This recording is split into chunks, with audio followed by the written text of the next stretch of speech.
Yo, what is going on, you guys? This is GamingWithSal, and in today's video, I have a bunch of news to cover for you guys regarding Season 3 for Black Ops Cold War. I'll be briefly going over some of the main content that will be added to Black Ops Cold War with the Season 3 update, such as new maps, weapons, etc. And I'll even go ahead and talk about some amazing news for you zombie fans out there, and much more. So sit back and relax, and I hope you guys enjoy today's video. Also, if you haven't already, make sure to subscribe to the YouTube channel if you enjoy the content, and make sure to also click that bell icon next to the subscribe button and choose the all option. This way, you'll be notified every time I upload a brand new video. And if you also want to, make sure to follow me on Twitter as well. Link to that is in the description below. Anyways, let's go ahead and briefly go over some of the main content that will be added to Black Ops Cold War Season 3. If you want more details on anything that I'll be talking about in the next few minutes, the link to the article covering everything that will be coming with Season 3 to Black Ops Cold War is also in the description below. First up, with the launch of Season 3, players will be able to take part in the Hunt for Adler event, which will be taking place in both Black Ops Cold War as well as Warzone. This ties in directly with the storyline that's currently taking place through all of the cutscenes we've been getting with every new season, and pretty much as of right now in the story, Adler's been kidnapped, and this event will just further go into that part of the storyline. I'm actually very interested to see what this event is going to be about and what the rewards will be, and I'm just hoping that it's going to be enjoyable overall. Next, let's go ahead and talk about some of the new operators that are also coming to Black Ops Cold War. We are going to be getting a total of 4 operators, and they are known as Wraith, who will be available to play at the launch of Season 3, Knight and Antonov, who will be added later on during the season, and finally Captain Price. And yes, you aren't hearing things, because Captain Price will be added to Black Ops Cold War, and you will be able to play as him for free right when Season 3 starts, as long as you purchase any version of Black Ops Cold War at the start of Season 3 or before that. And this is actually very interesting to see, because I've never imagined that we will ever be able to play as someone like Captain Price on maps such as Express or Nuketown or any sort of Black Ops Cold War environment, to be honest, but hey, here we are, right? But moving along from that, let's go ahead and now discuss about DLC weapons, and this time we have a good amount of them coming to Black Ops Cold War. First up is the PPSH-41 SMG and the Swiss K31 sniper rifle. Both of these weapons will be available at the launch of Season 3, and the addition of these weapons are actually very interesting to me, because these are clearly World War II themed weapons. And this brings up a question: does this mean that the rumors about Call of Duty 2021 being World War II Vanguard are true? To be honest, these weapons coming to the game are making it seem like that they are, but who knows, right? Anyways, we're also going to be getting the ballistic knife that will be available at the launch of Season 3 for Black Ops Cold War, but later in season for Warzone. And then we finally have the Carve 2 tactical rifle, the fully auto AMP-63 pistol, and the baseball bat as a melee weapon, and all 3 of these weapons will be coming later on in season as well. I'm actually very happy to see how many weapons are being added to this game with Season 3, especially when it comes down to the PPSH. That weapon was one of my favorites back in Call of Duty World War II, and I can't wait to try it out here in Black Ops Cold War.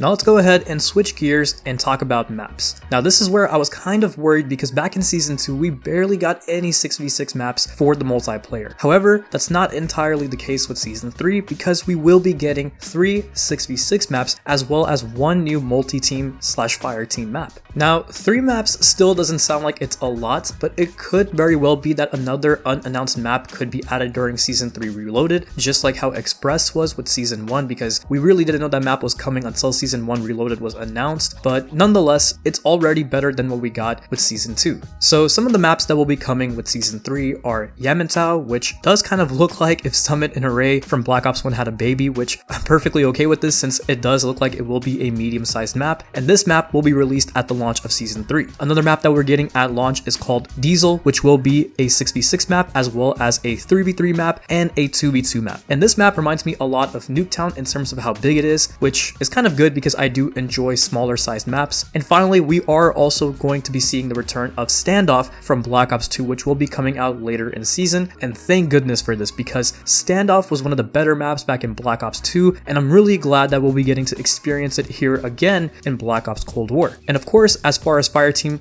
/ multi-team modes go, we will be getting a brand new map known as Duga. Now, along with new operators, weapons, and maps, we're also going to be seeing new / returning game modes from the past that will be coming with Season 3, such as Sticks and Stones, and we're also getting a mini Battle Royale type of mode within Black Ops Cold War itself called Multi-Team Elimination, which will most likely take place on these fire team maps. And I'm definitely going to be jumping into Sticks and Stones because I loved party game modes back in Black Ops 1, and Multi-Team Elimination sounds like it would be really cool for those players who've always wanted a quote Blackout 2.0 of some sort, because honestly, multi-team modes do really feel like that they would be part of something such as Blackout from Black Ops 4 just because of the engine that this game uses. Finally, the last thing I want to go ahead and talk about as far as multiplayer goes is the addition of a brand new score streak known as the Strafe Run, which will be actually added tonight along with all of these other things that I'll go ahead and put up on your screen right now. And based on the description for this streak, it sounds like this would be something similar to that of the Precision Airstrike back in Modern Warfare 2019. If I had any guesses, this might cost around the same as what a Death Machine would, or maybe just a little less than the Napalm Strike, but that's just my guess. Okay, so let's go ahead and now talk about zombies, because I got some good news for those of you who enjoy this mode. So first off, we are going to be getting a brand new field upgrade called Toxic Growth, and the description for that will be on your screen right now. And we're also going to be getting a new outbreak location as well, which will be the map Duga that I talked about earlier in the video. Now for the best part, Treyarch announced today that we will be getting the ability to unlock all of the DLC weapons through challenges that can be found within the zombies mode itself. So yes, that means that you can unlock all of the DLC weapons that have been added to the game up until now without even having to touch the multiplayer mode. As an example, Treyarch have provided an image of how to unlock the R1 Shadowhunter crossbow through zombies, and here it says to be able to do this, you have to eliminate 50 special enemies using a special weapon that has been pack-a-punched twice. And I'm sure there will be other different challenges like this for all of the DLC weapons individually, but guys, how cool is this? Even for someone like me who plays multiplayer way more than zombies, I'd much rather jump into zombies and unlock new weapons from there instead of the multiplayer itself. And for those of you guys who don't enjoy the multiplayer experience at all, this is even better for you guys. To be honest, in my personal opinion, this is one of the greatest changes that Treyarch could be bringing to Black Ops Cold War with Season 3. Now, before I go ahead and close up the video, here is a screenshot that Call of Duty themselves shared over on Twitter regarding something that will be going on within Warzone over the next couple of days. Now, at first, this does look kind of confusing, and thanks to Modern Warzone on Twitter, he went ahead and explained when this event will be taking place, and as you guys can all see on your screen, something will be happening in Verdansk on April 21st at 12 p.m. to 2 p.m. and also 2 p.m. to 9 p.m. Pacific time, and then on April 21st to the 22nd from 9 p.m. to 12 p.m. Pacific time, and then finally on April 22nd at 12 p.m. to 1 p.m. Pacific time. Now, as far as what exactly will be going on, I'm not entirely sure, but it will have to do with the changes that are coming to Warzone, which, if you already didn't know, it's pretty much going to be a 1980s version of Verdansk coming to the game. So yes, Warzone will be going back in time to the 80s to kind of fit the theme of Black Ops Cold War, but then there's also talks of how Verdansk is also getting nuked, which there have been leaks of calling cards and stuff like that that suggest this leak is true, but how all of this ties together, once again, I'm not sure. I have a feeling a lot will make more sense as the next few days go by, but whatever ends up happening, I'll make sure to go ahead and cover it here on my channel, and you already know that a bunch of other Call of Duty YouTubers will also be making plenty of videos talking about it as well, so stay tuned for the channel and for a bunch of content coming from me for the next week. Anyways, that is everything that I wanted to go ahead and cover with you guys in today's video. Let me know what you guys think of Season 3 in the comment section below. Are you guys excited for it?